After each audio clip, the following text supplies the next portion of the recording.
Di sini kami akan menjelaskan tentang line coding atau pengkodean saluran. Line Line coding. coding atau pengkodean saluran merupakan suatu metode untuk merubah simbol dari sumber ke dalam bentuk lain untuk ditransmisikan ke dalam sinyal digital. Line coding merubah pesan-pesan digital ke dalam deretan simbol baru. Contoh line coding bisa kita lihat pada proses di bawah ini, yaitu data 01011101 dirubah menjadi sinyal digital.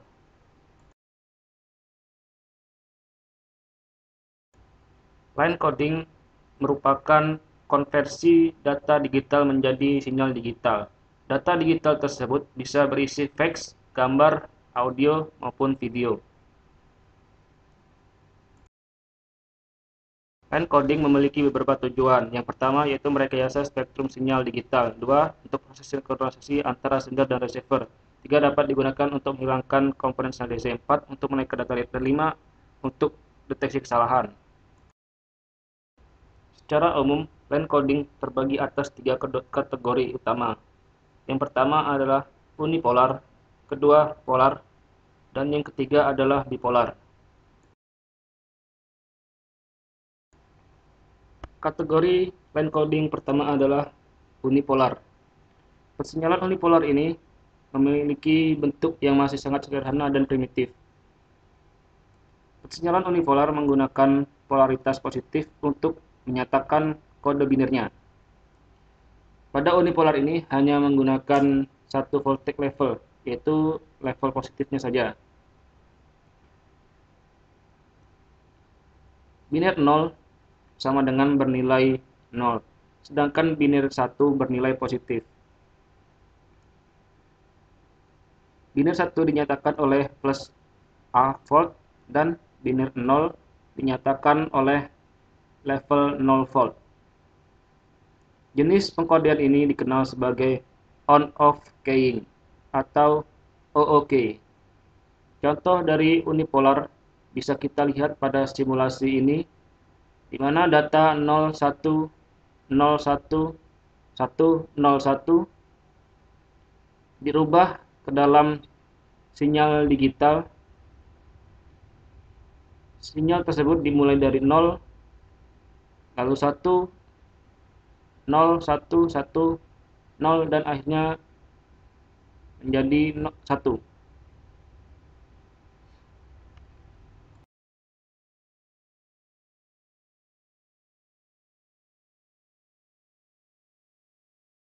Kategori line coding yang kedua adalah polar. Pada polar ini, pembentukan line coding umumnya menggunakan dua voltage saja. Pada dasarnya, terdapat banyak variasi dari pembentukan polar ini, tetapi umumnya hanya 4 yang paling populer, yaitu yang pertama non-return zero atau NRZ, return zero atau RZ, Manchester, dan yang terakhir adalah di Manchester. Yang pertama yaitu non-return zero. Non-return zero ini memiliki dua variasi. Pertama, non-return zero level atau NRZL. Kedua, non-return zero inverse atau NRZI. Pada non-return zero level, biner 0-nya bernilai positif, sedangkan biner 1-nya bernilai negatif. Pada bit 1 dinyatakan oleh high signal selama periode bit, sedangkan bit 0 dinyatakan oleh low signal selama periode bit.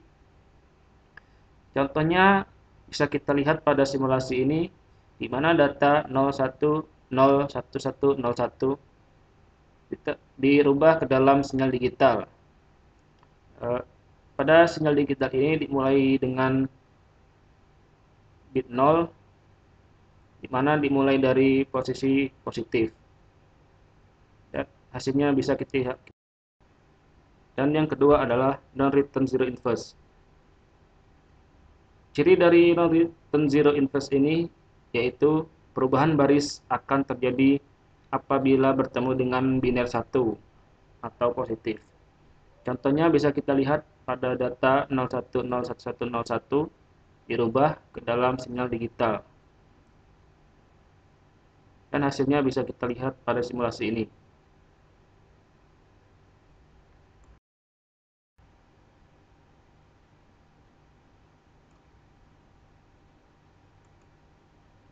Variasi persinyalan polar yang kedua adalah return zero. Pada return zero ini, bit 1 dinyatakan oleh high sinyal selama setengah periode bit, dan dinyatakan oleh low sinyal pada setengah periode bit berikutnya. Nah, proses perubahan return zero ini bisa kita lihat yaitu biner 1 bernilai dari positif ke 0, sedangkan biner 0 dari negatif ke 0. Kelemahan dari return zero ini adalah bandwidth yang diperlukan 2 kali dari NRZ.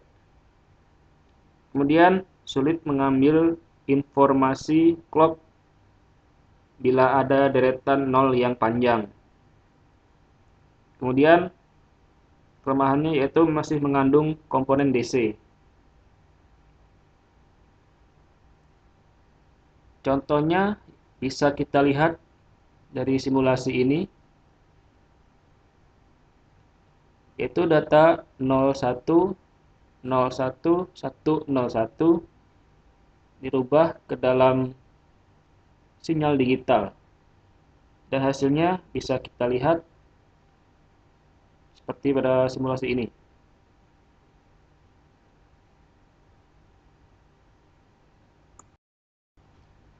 Variasi dari pensinyalan polar yang ketiga adalah Manchester. Pada Manchester ini, bit 1 dinyatakan oleh pulsa yang setengah periode pertamanya memiliki level high, dan setengah periode sisanya memiliki level low. Sedangkan bit 0 dinyatakan oleh pulsa yang setengah periode pertamanya memiliki level low dan setengah periodenya sisanya memiliki level high. Jadi setiap bit dinyatakan oleh pulsa-pulsa yang berganti level pada pertengahan bit. Sedangkan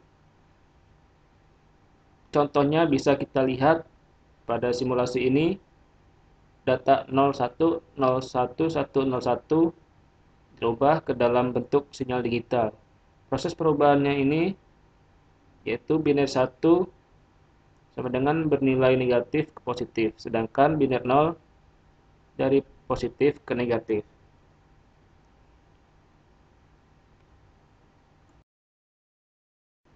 Variasi atau tipe dari pensinyalan polar yang keempat adalah diferensial Manchester. Pada diferensial Manchester ini, setiap bitnya dinyatakan oleh pulsa-pulsa yang berubah level di pertengahan bitnya. Yaitu pada bit 1 dikodekan dengan tidak adanya transisi level di awal bit. Sedangkan pada bit 0 dikodekan dengan adanya transisi level di awal periode bit.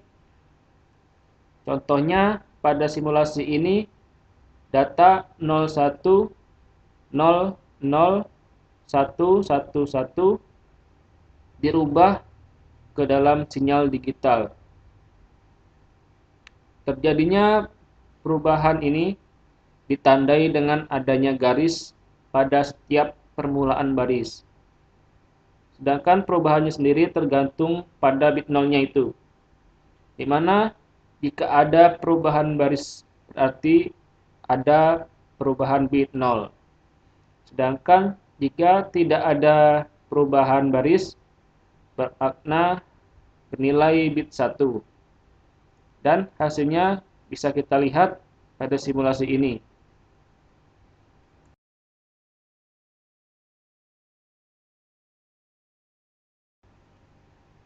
Kategori line coding yang ketiga adalah bipolar.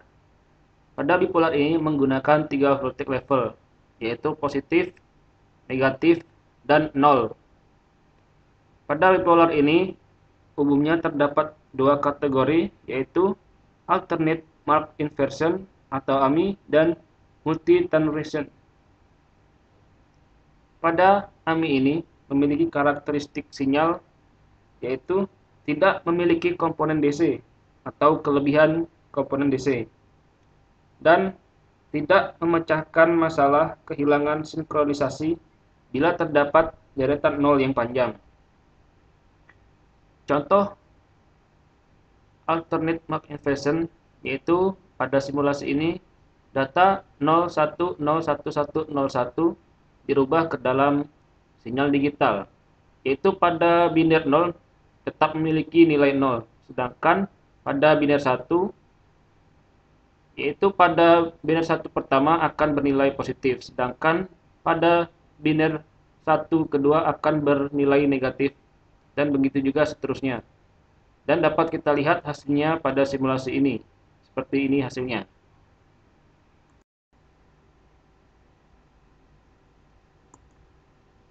Pada tipe AMI atau alternate mark inversion, peringkat awal bit 1 dikodekan sebagai tegangan positif. Alternate bit 1, pengkodean AMI, menghasilkan komponen DC dengan tegangan 0 dan bit 1 dan kemudian disinkronisasikan. Pada bit 0 yang dikirimkan dapat menimbulkan masalah dalam sinkronisasi bit. Sehingga untuk menutupi kekurangannya bisa menggunakan pengkodean bipolar H0 substitution atau high density bipolar tree untuk mengatasi masalah ini. Pengkodean bipolar ini dibuat untuk mengeliminasi kekurangan-kekurangan yang ada pada NRZ.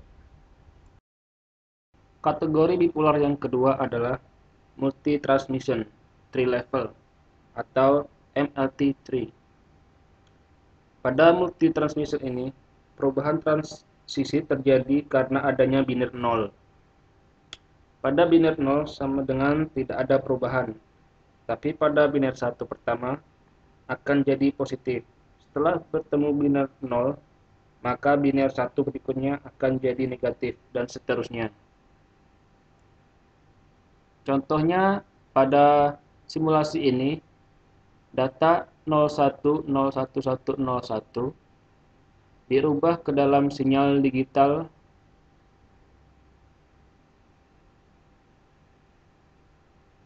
Tujuan dari pengkodean multilevel ini adalah untuk meningkatkan kecepatan data, tetapi pada saat yang sama menurunkan kecepatan sinyal, atau juga menurunkan bandwidth-nya. Dari penjelasan mengenai kategori bipolar, bisa disimpulkan bahwa pengkodean bipolar memiliki beberapa keuntungan. Yang pertama, tidak memiliki komponen DC. Kedua, membutuhkan bandwidth 2 kali lebih kecil daripada pengkodean 2 fasa. Demikianlah penjelasan kami.